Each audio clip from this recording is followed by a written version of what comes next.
What do you want to think?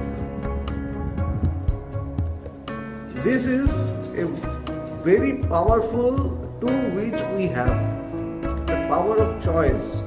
The person who is always positive, thinking positively, his activity will become positive, his gestures will become positive, his energy will become positive, everything of his will become positive.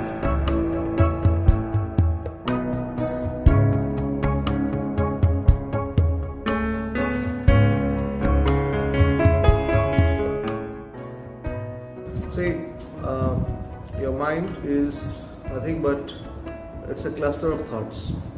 If you try to locate the mind, you will see that there is no such thing. It's not a physical entity, but it's only like lots and lots and lots of thoughts all clubbed together. That's the mind, and it cannot stay without thought.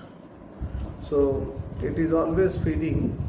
It is alive as long as it is being fed the thoughts. So whenever you are thinking, your mind is active. Now, thinking will happen. That is not in your hand. Okay, your mind will always think. What is in your hand is, what do you want to think? This is a very powerful tool which we have.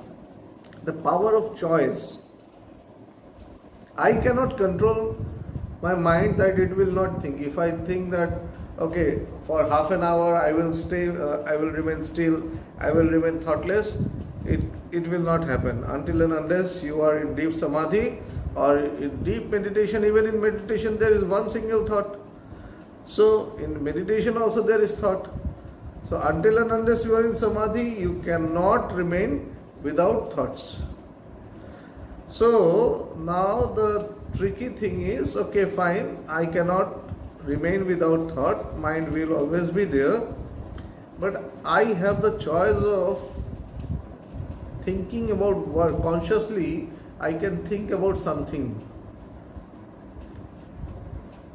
Consciously I can think about something, I can focus my thoughts towards some other thoughts. So whenever you are seeing, whenever you are thinking about worldly things, like money, or like relationships, or like some other things, all this worldly power and all these things, you will see that your mind is getting agitated and more agitated.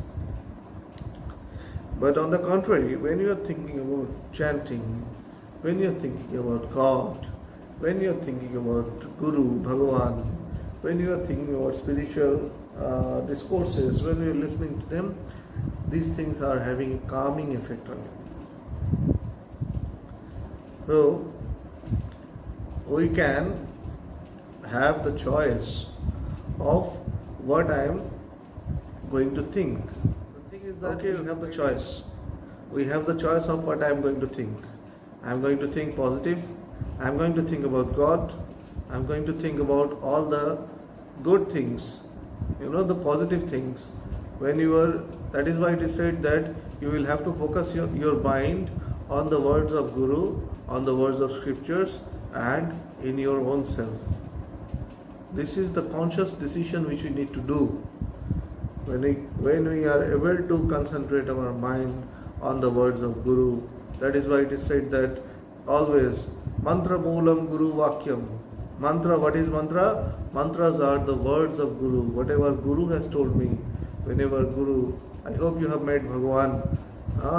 Whenever you are in some situation like this, it's for everybody. Whenever we are in situation like this, just when you are not in control of everything, you are seeing that everything, you are losing control of your life. Just remember what Bhagavan has said to you. You have some words with Bhagavan. You have some moments with Bhagavan. You have some instructions from Bhagavan which Bhagavan gave specifically to you. And even if you don't have anything, then you have this Mahamantra, Hare Krishna Mahamantra, which you can always chant whenever you are in trouble. Even in trouble you can chant. Even in normal situation you are happy, chant this Maha Mantra. So whenever you are chanting, you are removing, you are distracting the focus from the negative aspects of all these things which are going to give you anxiety, which are going to increase your anxiety. This is going to change the focus from those toxic thoughts to these thoughts which are going to really help you. So it is, you cannot stay, you cannot remain without thoughts. But what kind of thought you are going to think, what kind of thoughts you are going to allow yourself into, that is in your hand. So that's why it is said that always see what your mind is thinking, always fill your mind with good thoughts, always fill your mind with positive thinking. When the person who is always positive, thinking positively, his activity will become positive, his gestures will become positive, his energy will become positive, everything of his will become positive. That is why Swami Vivekananda one have said about Swami Vivekananda that in Vivekananda everything is positive, there is nothing negative. Why? He was such a powerful positive thinker. So it starts with practice. It doesn't happen in one day. Go on thinking. Your positive thinking has great power, immense power. Concentrate on the words of Bhagavan. Concentrate on the words of Guru. Concentrate and walk the path. Whatever they have instructed, walk that path. And you will see this anxiety, this cloud of anxiety, it will go. It will not remain. Because nothing in this world remains. Not your happy time remains, not your sorrow time remains. Everything here comes to you just to go. That is the best thing which can happen to us. Like life is constantly changing. You have the choice. So when you have the choice, choose wisely, do the positive thinking. Think about Bhagavan, think about great men, realized persons. They are realized persons. They have solved the equations in life. They have solved the mathematics of life. We can solve the mathematics of everything. We are solving the mathematics of the universe. We are solving the calculations. We are doing innumerable calculations, money and all this thing, innumerable calculations. But we do not know how to calculate our own self. Every moment we are going towards death. Every moment we are going towards death, but we are not looking into that. We are busy calculating about something else. A person came to Buddha. I tell you a story. A person came to Buddha and he said that, Lord, I see that you are always smiling. You are always such a person gracefully sitting. You are never getting angry. You don't scold anybody. You are not shouting at people. So how come you do this? I want to know that. And Buddha looked at the man and he said, listen, come near me. So when the person came near to Buddha, Buddha told him, see, leave all these questions. Let me tell you one thing. I am saying that you are going to die after 7 days. You are going to die after 7 days. So stop asking this kind of stupid questions. Go to your home and spend the 7 days together with your family, and whatever your works you are pending, finish them off, because you have only 7 days. Go back to your home. Stay with your family for the 7 days. The man became very, tense. He went back to his family and he became very humble. He talked with his wife. He made her understand everything, money and all this thing. After he's gone, he loved his children, his parents. He met his old friends. All bid goodbye to all of them. Gave goodbye to all of them. And even those people who were treating him badly, who were not kind to him, he was still talking to them very peacefully, very calmly, very humbly. He became very humble.